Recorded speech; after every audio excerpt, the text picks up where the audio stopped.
আমাদের ঘরের প্রত্যেকটা দিন এক একজনের এক একটা রকমের ফরমাইশ।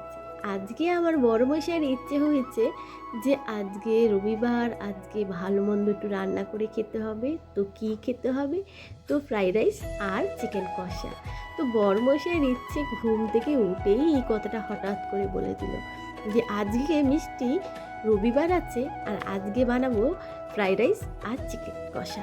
চিকেন কষাটা তুমি বানাবে, রাইসটা আমি বানিয়ে নেবো। তো বন্ধুরা, শুভ দুপুর, চলে আসলাম তোমাদের কাছে আমার আর একটা মিনি ব্লগ নিয়ে। তো তোমরা আশা করি ভালো আছো, আমিও ভালো আছি। তো বন্ধুরা, আজকে আমাদের ঘরে হচ্ছে রবিবারের দিন মিক্স রাইস বলতে গেছিলাম, ফ্রাইড রাইস আর হচ্ছে চিকেন কষা। তো আজকে অনেক গরম, আর এই গরমের মধ্যে যতটা পেরেছি বরমশাইকে সব কেটে কুটে সাজিয়ে গুছিয়ে দিয়ে দিয়েছি।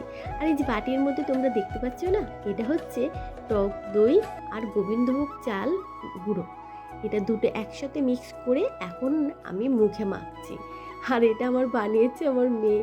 আর ও বাবা, আমি বেশি করে মেখে নিচ্ছি বলে আমাকে ব্যাট ব্যাট করে দেখছে আর গজগজ করছে, বলছে কি সবই তুমি মেখে শেষ করে দাও, আমার জন্য আর কিছুই রেখো না।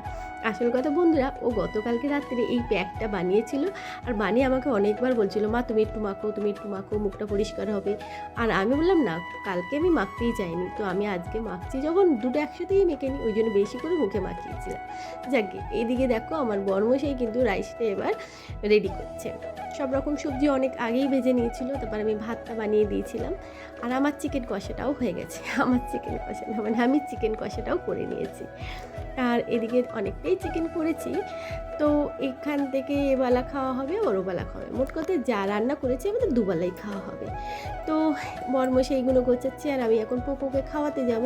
তো আজকে ভাবলাম পোকোকে আমি চিকেনটা দিয়ে ভাতটা মেখে দিয়েও যদি নিজে নিজে খায়, তো ওর জন্য চিকেন সেদ্ধ করেছি, ভাত আলাদা করেছি।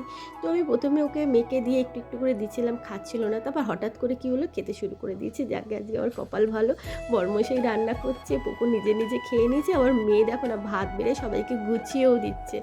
তো অনেকটা কাজ একটু হালকা হয়ে যায় মিলেমিশে সবাই করলে। আর আবার পোকোসোনা যদি একা একা খায় না, আমি যে কী শান্তি পাই কী বলবো। যে গিয়ে আমরা এখন খেতে বসে গেছি আর দেখতে পাচ্ছি রাইসটা যেমন দেখতে হয়েছে খেতেও কিন্তু সেরকমই ভালো হয়েছে। আমাকে তো বরমশাই বারবার বলছে খেয়ে দেখো কেমন হয়েছে, খেয়ে বলো খেয়ে বলো কেমন হয়েছে। মাংসটা ভালো হয়নি? মাংসটা ভালো লাগছে তো বলছি। আমরা একে অপরের রান্নার প্রশংসা করতে করতে খাওয়া দাওয়াটা শেষ করতে যাচ্ছি। তো বন্ধুরা, সত্যিই আজকে রাইসটা দারুণ হয়েছিল আর চিকেন কষাটা তো বলতেই হবে না, তোফা ব্যাপারটা হয়েছে। আর আমাদের মতন কার কার নেশা আছে খাওয়ার খেতে খেতে টিভি দেখা। তো আমরা দুপুর রাত্রির খেতে বসেই টিভি দেখি, এটা আমার একটা নেশা। না টিভি দেখলে আমার যেন পেটে ভাতই হজম হয় না। আর পোকোবাবু আমাদেরকে দেখছে। চলো বন্ধুরা, টাটা।